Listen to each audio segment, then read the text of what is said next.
Another soggy day today. When will it end, huh? Alright, what did I read today? I guess all this virus stuff is still going around. More variants and all that. This one says, first case of South African variant confirmed in Ontario as province reports 1,969 cases of COVID-19. And I guess the interesting thing is, it says here, patient had no history of travel, had no contact with anyone who's traveled, officials say. So how did this person get it? It's just a natural progression in terms of, I guess, a virus. I guess you could say like everything else. It seems like the only way to combat this, if you think about it, is to make your body really strong too, I guess you could say, to try to develop the antibodies. Would that theoretically make things like vaccines outdated already, if that makes sense? If this is like a mutated version of it? Doesn't seem like it'll ever end at this point, huh? I guess the other thing I read was kind of interesting was, since it was raining and all that, I was actually researching about that drone site selection tool, the one in the National Research Council, which should tell you what the airspace is, where you can fly, where you can't. Now normally for this, it was kind of confusing for a lot of people with things like, say for example, like the Mini, because it's under 250 grams, you technically should be able to fly it in various places, even in a controlled airspace, so to speak, as long as you're quote safe. But that led to the confusion because it wasn't actually on this map. It just talks about things like basic and advanced and all that. Well, apparently they updated it. So you can actually see, normally when you go to the site, they'll show you where you are. If it's, for example, a basic operation, you can select it. You'll see all the grids and stuff, they're red because you're not allowed to fly there as a basic person, technically. It doesn't matter if it's 1 feet off the ground, that's just how it is currently. If you're an advanced operator, you can actually select that option and it'll basically change color and it'll give you actually different information. It'll tell you, for example, what the restrictions are, if you have to contact the towers and all that. So yeah, this new one here, there's a new category here or an option that says micro, less than 250 grams. And again, basically the grid changes color, and when you mouse over it, it'll actually tell you, you can technically fly here. It says here, for example, like around the Vancouver area, controlled zone airspace. Micro drone operations are permitted within the zone indicated by the yellow filled shape, but extra caution due to aircraft traffic is required. That's all it should be, honestly, overall. Just tell people general information where they can and can't fly, where to be safe. It should be that common sense in my opinion, so it's kind of nice to actually see this. And they basically just list what's on the Canadian aviation regulations for this point. Like here it says, no person shall operate a remotely piloted aircraft system in such a reckless or negligent manner as to endanger or be likely to endanger aviation safety or the safety of any person. The yellow shape on the map shows the most likely areas where aircraft traffic patterns may occur around this location. Even if operating a drone in this area is permitted, it is not recommended. Drone pilots operating in these areas need to exercise additional vigilance in watching for aircraft traffic. I mean, again, it should just be common sense like this because yeah, it's dangerous and so forth if you're actually flying that high, but if someone's just flying really low, like again, below tree lines or even buildings, for example, like literally in their backyard, that should be okay. That's all it should be, honestly. Common sense stuff like this.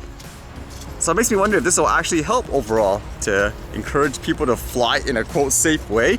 At the same time, there's so many misinformed people. Like this is just the way it is currently. You could technically fly things like those micro drones wherever you wish, provided it's safe, minus if it's, for example, a class F restricted. But there are a lot of people actually currently, they still say, oh no, controlled airspace, you can't even take off that little drone there, even if it's like what, 10 feet off the ground. They're completely misinformed. One step at a time, I guess you could say though.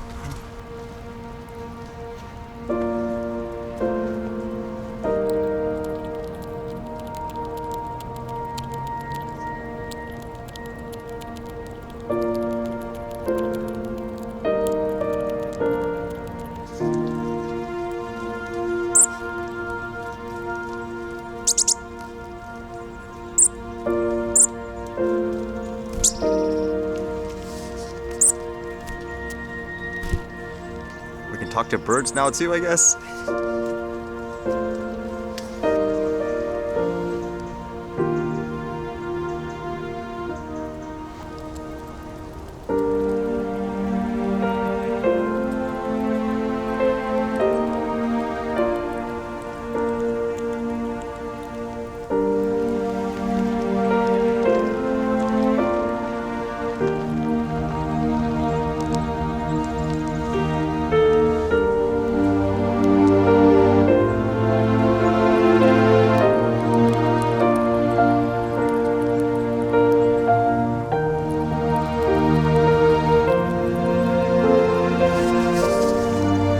wanted to see how close I get the squirrels usually. There's not much to see, honestly. You just put the camera right up to them.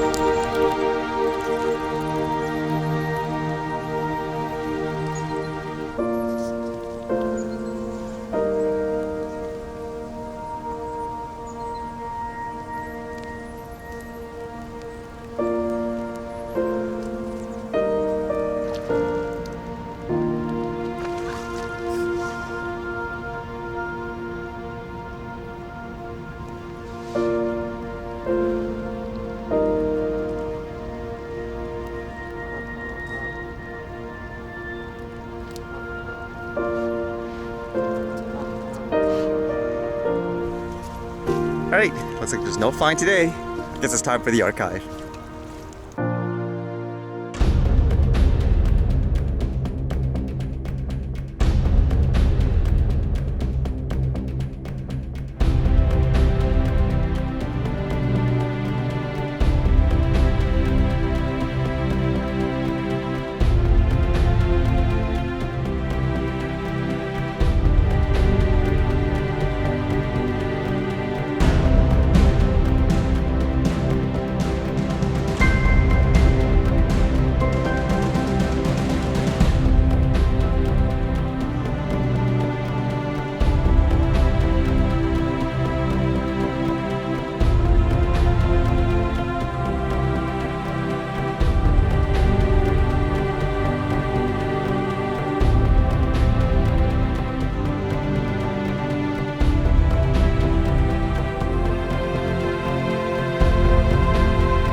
Alright, see you guys later.